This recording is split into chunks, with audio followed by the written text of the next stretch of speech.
The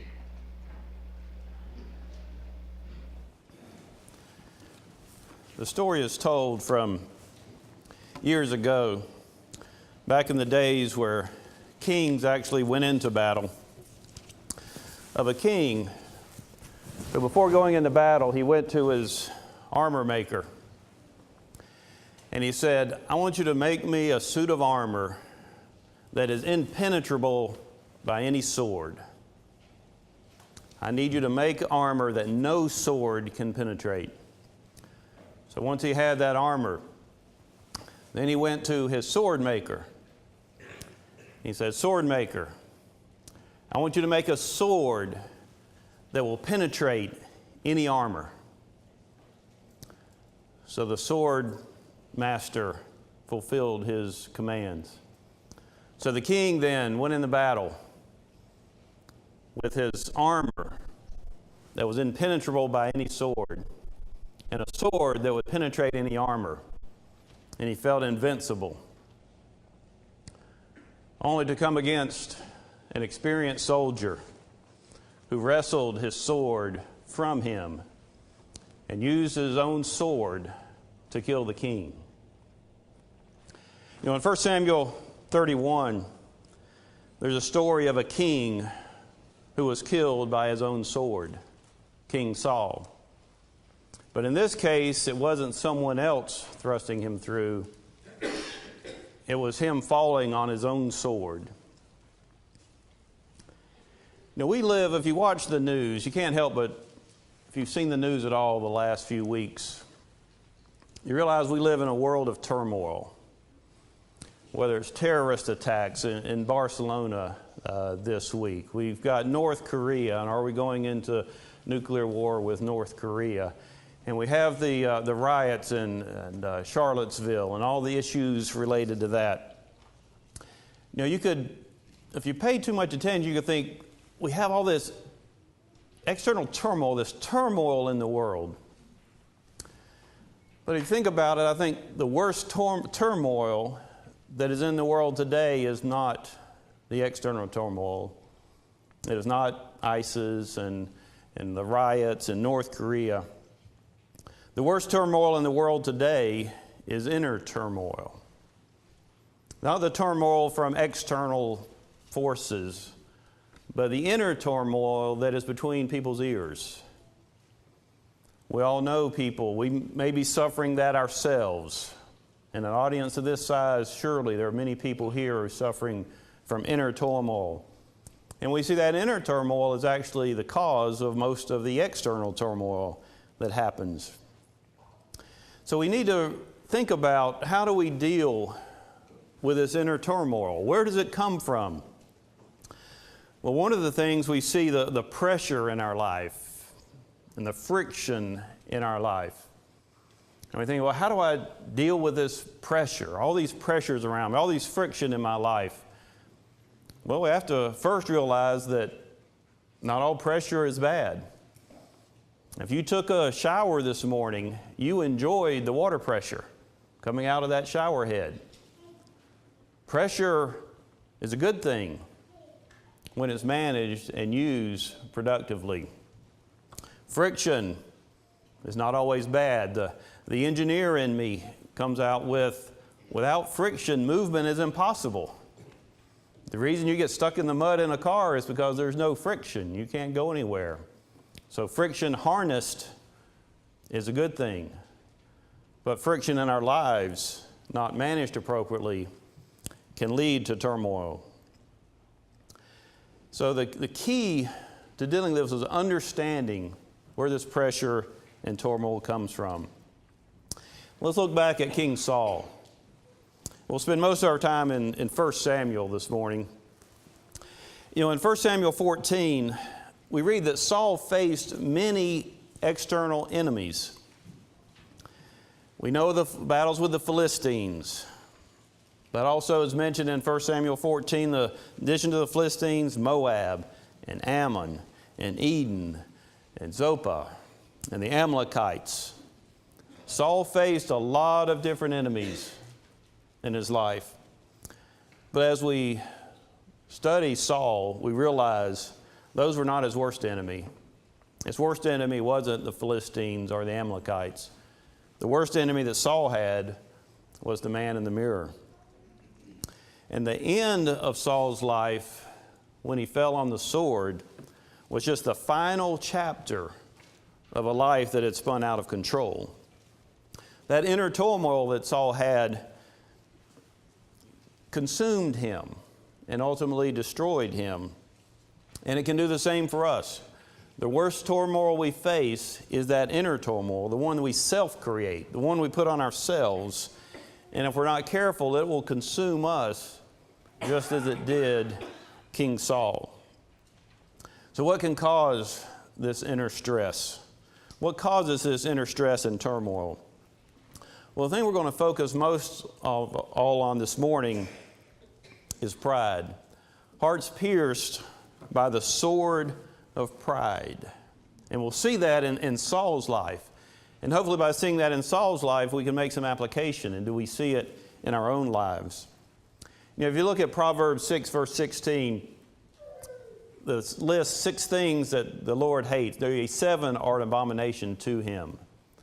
A proud look is the first one mentioned, if I'm remembering correctly. We think of in 1 Timothy chapter 3 in the qualifications of an elder, it mentions not being a novice, lest they're lifted up with pride. We go all the way back to Adam and Eve in the Garden of Eden. We see the involvement of pride in that very first sin, the pride of the eyes and the pride of life, that you can be made wise. So we see that pride is not just something that has affected man from the very beginning. It is something specifically that God points out as something that he hates and something that can be our downfall. Let's look at 1 Samuel chapter 13. Let's begin reading in chapter 4. 1 Samuel 13, beginning in verse 4, and we'll read through 12. All Israel heard the news that Saul had smitten the garrison of the Philistines, and also that Israel had become odious to the Philistines. The people were then summoned to Saul at Gilgal. Now the Philistines assembled to fight with Israel, 30,000 chariots and 6,000 horsemen, and people like the sand which is on the seashore in abundance. And they came up and camped in Michmash, east of Bethaven. When the men of Israel saw that they were in a strait, for the people were hard pressed, then the people hid themselves in caves and thickets and cliffs and cellars and in pits. And some of the Hebrews crossed the Jordan into the land of Gad and Gilead. But as for Saul, he was still at Gilgal, and all the people followed him, trembling. Now he waited 7 days, according to the appointed time set by Samuel. But Samuel did not come to Gilgal, and the people were scattering from him. So Saul said, "Bring to me the burnt offering and the peace offerings." And he offered the burnt offering. As soon as he finished offering the burnt offering, behold, Samuel came. And Saul went out to meet him and to greet him. But Samuel said, "What have you done?" And Saul said, "Because I saw that the people were scattered from me, and that you did not come within the appointed days, and that the Philistines were assembling at Michmash. Therefore I said, now the Philistines will come down against me at Gilgal, and I have not asked the favor of the Lord. So I forced myself and offered the burnt offering." We see the situation. There's about to be a battle, about to be a war between the Philistines and the Israelites. Saul had been commanded to wait at Gilgal, and Samuel would come and provide an offering as a blessing before the battle was to take place. There was a set number of days that Saul waited. He began to get impatient. So he offered the sacrifice himself. Well, he's the king. What's the problem with that?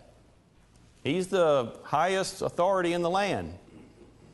Well, no, we see that God had specific commands about sacrifice, about worship, who was to be able to do it. And Saul was not the tribe of Levi. Saul was not a priest. Saul took into his own hands to do what he was not supposed to do. When Samuel came in verse 10, he said, "What have you done?" Saul starts making excuses. If you think of these excuses, well, the people are being scattered. The Philistines are gathering. Our people are scattering and the Philistines are gathering together. That's not a good situation.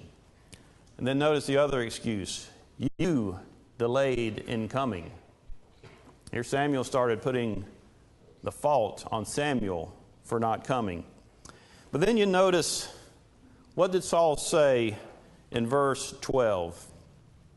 So I forced myself to do the offering.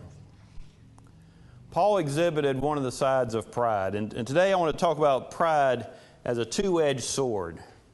So here Saul experienced and demonstrated maybe the most familiar side of pride.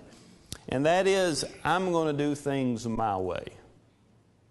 I don't care what the rules are. I don't care what somebody else says. I'm going to do what I want because I think that is best.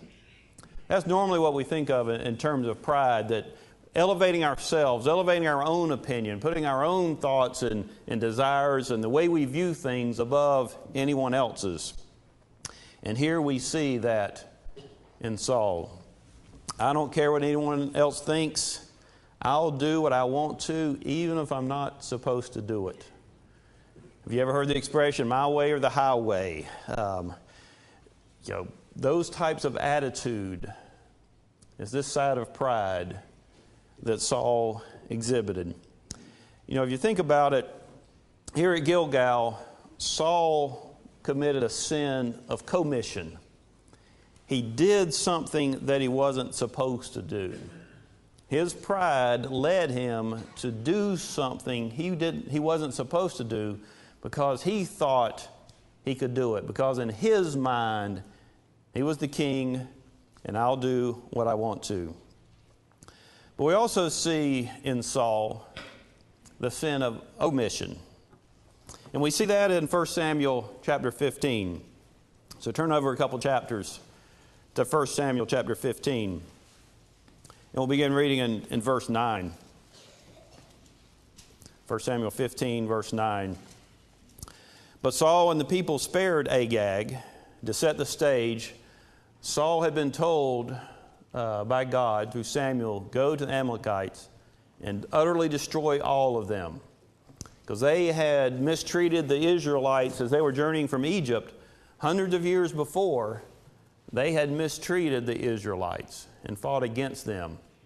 And we see here the patience of God. God had actually given them hundreds of years to get their act together, to get right with God. They had not done that, so ultimately judgment on the Amalekites is now being given. And Saul was told, go and destroy them utterly. So we pick up in verse 9. But Saul and the people spared Agag and the best of the sheep, the oxen, the fatlings, the lambs, and all that was good, and were not willing to destroy them utterly, but everything despised and worthless, that they utterly destroyed. Then the word of the Lord came to Samuel, saying, I regret that I have made Saul king, for he has turned back from following me, and has not carried out my commands. And Samuel was distressed, and cried out to the Lord all night. Samuel rose early in the morning to meet Saul, and it was told Samuel, saying, Saul came to Carmel, and behold, he set up a monument for himself, and then turned and proceeded on down to Gilgal. Samuel came to Saul, and Saul said to him, Blessed are you of the Lord, I have carried out the command of the Lord. But Samuel said, What then is this bleating of the sheep in my ears, and the lowing of the oxen which I hear? Saul said, They have brought them from the Amalekites, for the people spared the best of the sheep and oxen, to sacrifice to the Lord your God, for the rest we have utterly destroyed. Then Samuel said to Saul, Wait, and let me tell you what the Lord said to me last night. And he said to him, Speak. Samuel said, Is it not true, though you were little in your own eyes, you were made the head of the tribes of Israel? And the Lord anointed you king over Israel. And the Lord sent you on a mission and said, Go and utterly destroy the sinners, the Amalekites, and fight against them until they are exterminated. Why then did you not obey the voice of the Lord, but rushed upon the spoil and did what was evil in the sight of the Lord? Then Saul said to Samuel, I did obey the voice of the Lord, and went on the mission on which the Lord sent me, and have brought back Agag the king of Amalek, and have utterly destroyed the Amalekites. The people took some of the spoil, sheep and oxen, the choicest of the things devoted to destruction, to sacrifice to the Lord your God at Gilgal. Samuel said, "As the Lord has much delight in burnt offerings and sacrifices, as in obeying the voice of the Lord, behold, to obey is better than sacrifice, and to heed than the fat of rams. For rebellion is as the sin of divination, and insubordination is as iniquity and idolatry. Because you have rejected the word of the Lord, he has rejected you from being king." Then Saul said to Samuel, "I have sinned. I have indeed transgressed the command of the Lord and your words, because I feared the people and listened to their voice." Here Saul had a sin of omission. He didn't fully do what God had told him to do. Whereas before he had done something that he wasn't supposed to do. And in doing this, we see the other side of pride and the reason that Saul gave. Because you think about pride, as I mentioned, there's the one side which we normally think of. Pride is about me thinking more of myself than I should.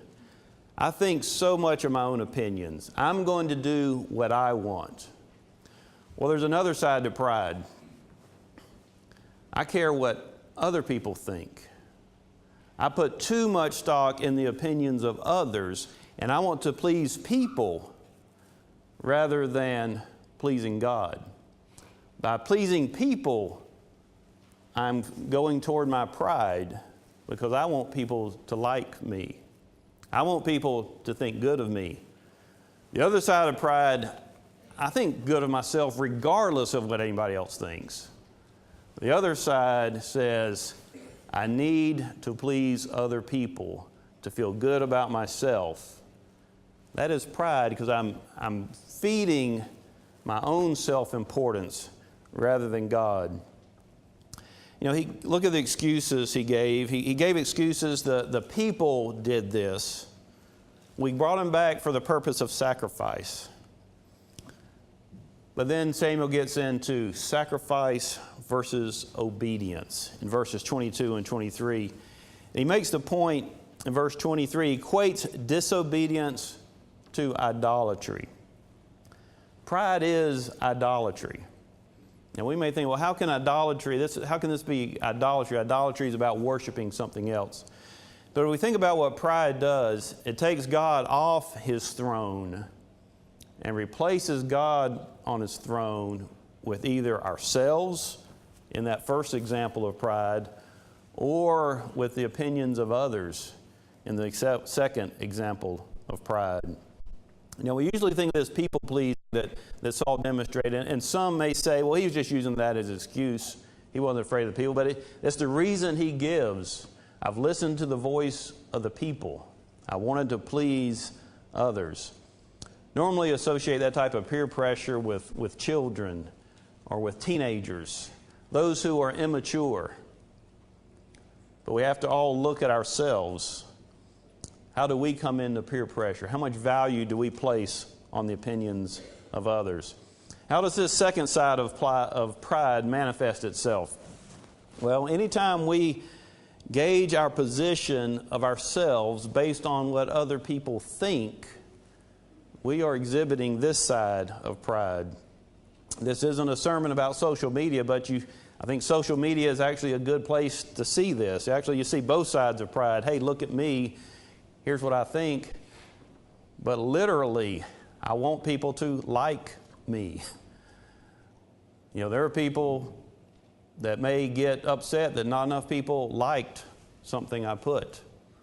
You know, what is our purpose? What are we striving for in our interactions? Do we place our self-worth based on other people liking us? You know, if we have that attitude, you know, we can't please everyone. Pride will get you in trouble. You know, we can't have the attitude of I don't care. That is a pride problem. But we also can't have the side where we care too much of what others think. Because sometimes others may not like you because you're closer to God. We should not let being close to God become a reason, or wanting people to like us being a reason that we go farther away from God. Let me ask you a question. I'm going to say a word. And think about what comes to mind when I say this word. All right, the word is politician. I'm not going to ask for a show of hands, but how many, when I said politician, just this wonderful image came to mind? Wow, yes. That is just a wonderful word and brings wonderful thoughts and images to my mind. I don't think there are many that had that attitude when I said politician. Why does politician, generally speaking, especially in the world today, bring a negative connotation to our mind?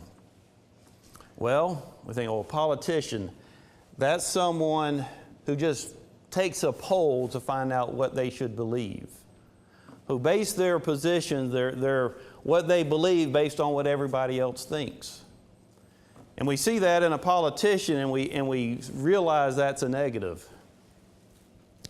But then yet we have to ask ourselves, then why do we do the same thing? Why do we place our position or our opinions on the opinions of others instead of standing for what's right on our own? You know, if you think of what Jesus said about John the Baptist, in Luke chapter 7, verse 24, and also in Matthew chapter 11, verse 7, Jesus made a comment about John the Baptist. You remember what that comment was? He was talking to them. He says, "What did you go out to see? A reed shaken by the wind?" What does that term mean? We may just read that and that was just a saying of that time and may not pay attention to it. But if you think about what he's actually saying, a reed shaken by the wind, did you go out to see somebody who just goes whichever the way the wind blows?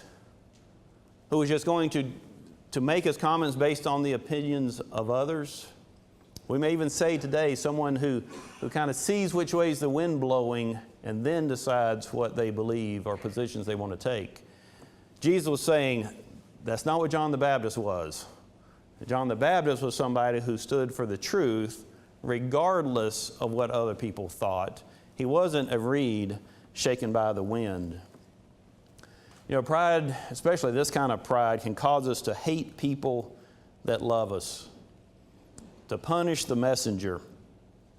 You know, when somebody may try to point out something, as Samuel did to Saul, we may go against the messenger. We may punish the messenger, especially from a spiritual standpoint. If someone tries to come to you and make a spiritual point or a spiritual correction or bring something to your attention, what is our natural reaction?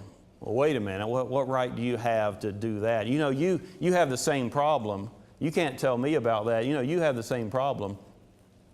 Now, we think about that from a physical safety standpoint. We wouldn't make the same thoughts. Here's maybe an example. Everybody knows what's happening tomorrow. There's an eclipse tomorrow. How many times have you heard, or if I came up to you and said, all right, now don't look at the sun tomorrow. It'll burn your eyes. Well, what have you said? Well, wait a minute, it'll burn your eyes too. You don't have any right to say that to me. You know, that's kind of a ridiculous statement. But yet, from a spiritual standpoint, when we're interacting with others, our gut reaction may be, wait a minute, I don't have to listen to you. I don't want to listen to you.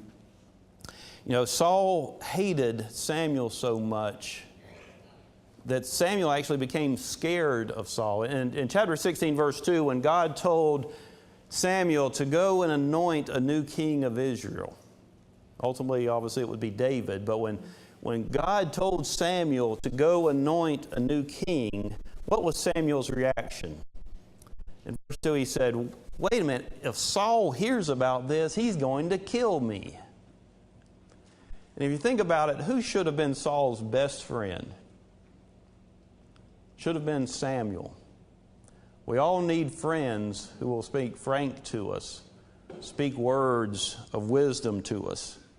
Samuel should have been Saul's best friend, and yet Samuel was scared to the point of, wait a minute, if Saul finds out about this, he's going to kill me. I can't do this. We think about Saul's relationship with David. Remember how much Saul hated David, especially starting, I guess, with the songs of the women that Saul has slayed his thousands, but David his 10,000s. This left a bad feeling with Saul. He ended up hating David.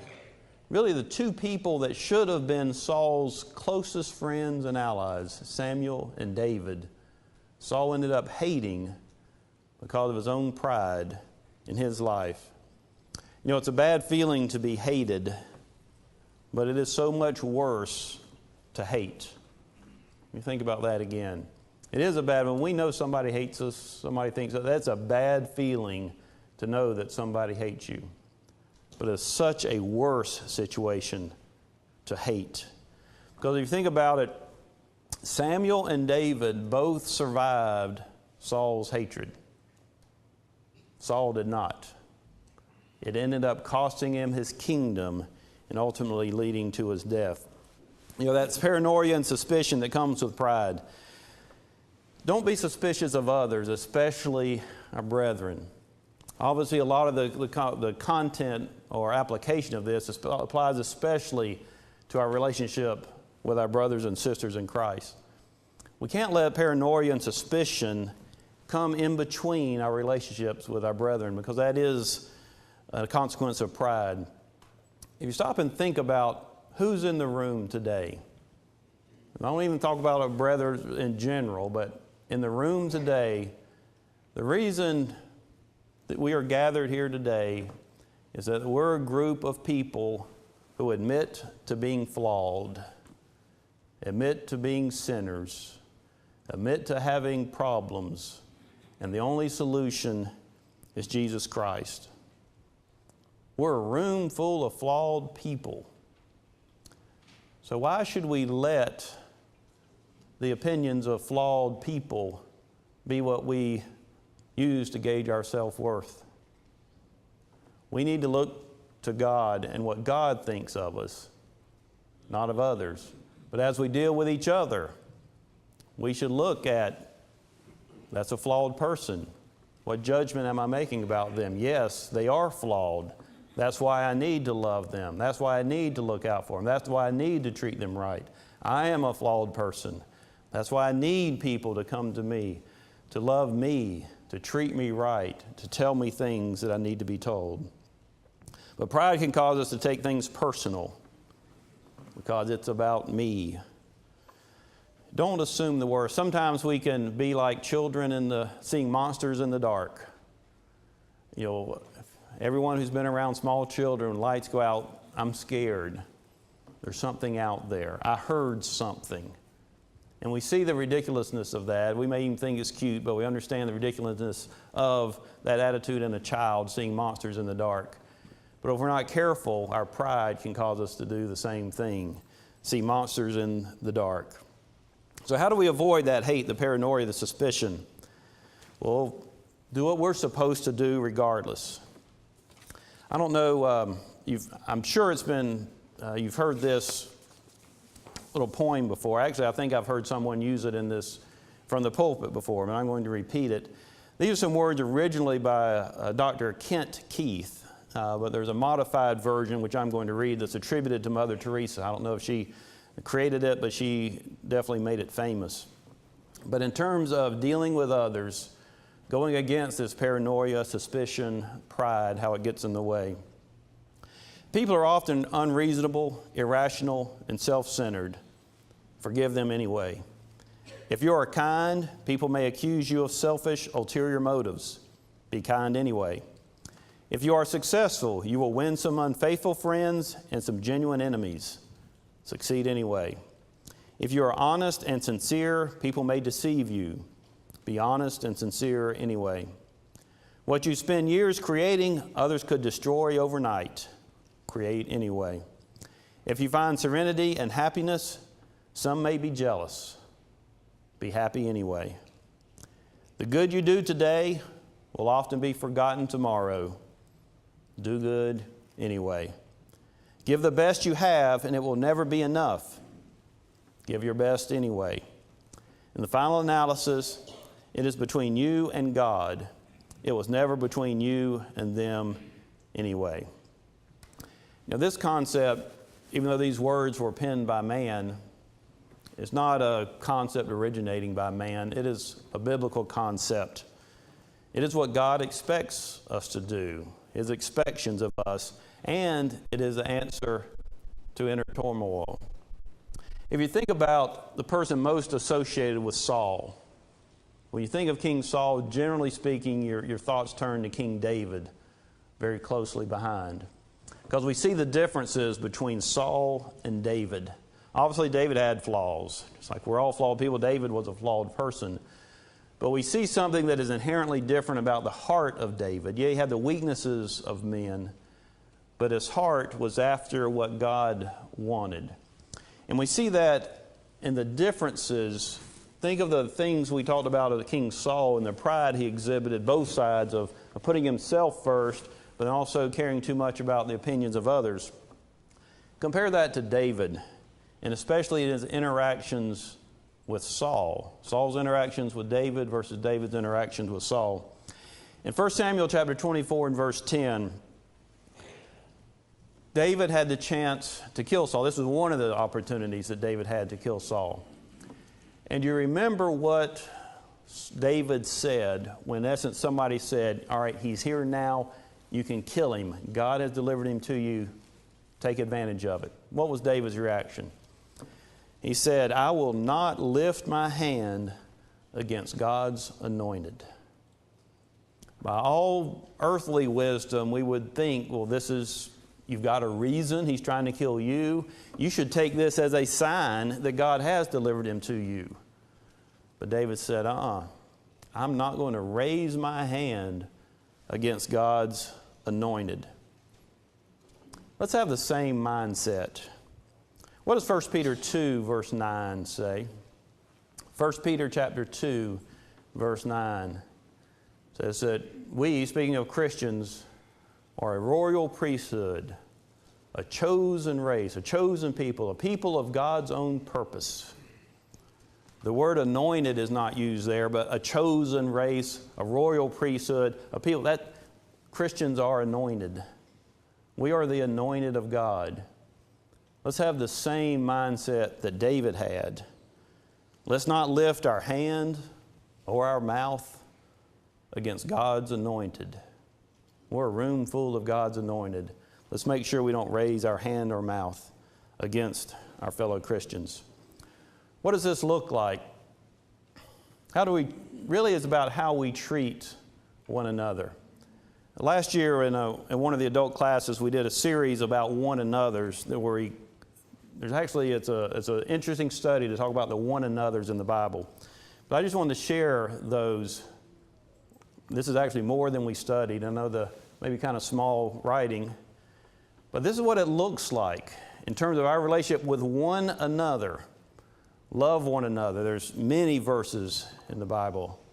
Be devoted to one another. Give preference to one another.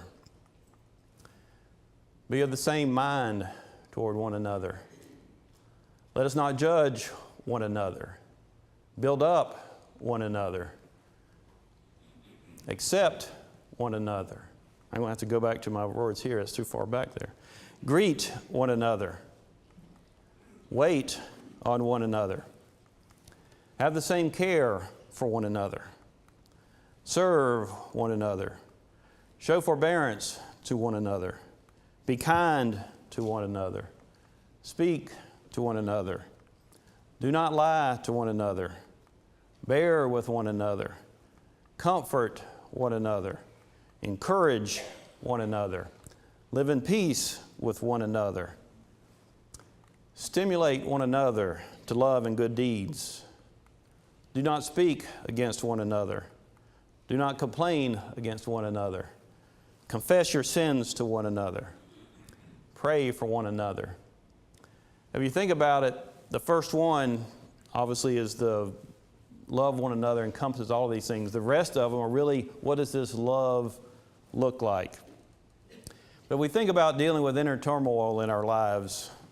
If we want to get away from pride, either edge of pride, if we do these things, we'll address the pressure and friction in our lives.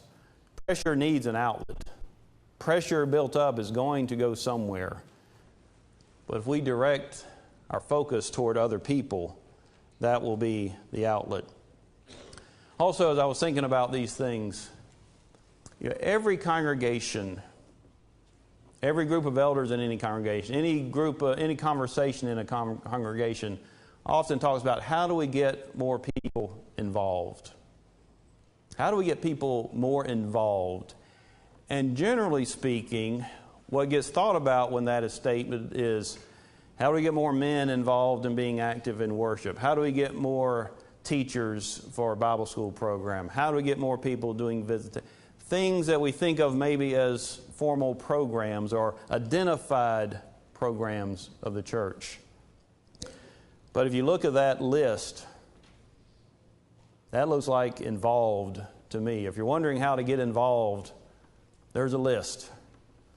Doesn't take an assignment, doesn't take a special talent, but it does take the first item on that list, love. During our lunch today, or the conclusion of our lunch, as we talk about different things that were going on in the congregation for the rest of the year, service teams are going to be mentioned. Paul's going to give an update on, it's been a while since we've changed some of the service teams around, so that's one of the things we have going on. That's an opportunity, whether you participate in a service team or not. This doesn't take an assignment. Every one of these things will help us in our relationship with one another and as we deal with pride. When our relationships are not right, it's generally because of one of those two sides of pride. We're either thinking too much of ourselves, putting too much value in our own thoughts. I don't care what anybody else thinks, this is it. Or we're putting too much thought on the opinions of others and letting that sway our actions. But pride is countered by humility. Philippians 2, verse 3, it says, "Do nothing from selfish ambition or conceit, but with humility of mind regard one another as more important than yourselves." That's how you deal with pride. Back to the beginning, Saul was killed with his own sword. We're not told what armor he had on. We know Saul had armor. Remember, he tried to give it to David to fight Goliath. Saul had armor. But what good did Saul's armor do against his own sword? Not any good at all. We have the Lord's armor. In Ephesians, we read of the Lord's armor that we need to take up. But we need to be careful. The hardest thing for any armor to guard against, and probably the thing that no armor can guard against, is dying on your own sword. Andy's had a few lessons this year, about once a month, about taking up our cross. And taking up the cross, we talk about it in terms of bearing burdens and things we need to do, and that's valid. But in the strictest sense, taking up your cross means dying to yourself. 2,000 years ago, if you saw a person carrying a cross, to use the more near-term expression, you would say dead man walking. Somebody carrying a cross was as good as dead already because they were about to die. So the expression taking up a cross, we need to die to ourselves by taking up the cross and following Jesus. So something to think about as we think about Saul is if we are going to die by our own hand, let's make sure we're dying by taking up the cross instead of falling on our sword. The journey today begins by dying to the self. In two ways.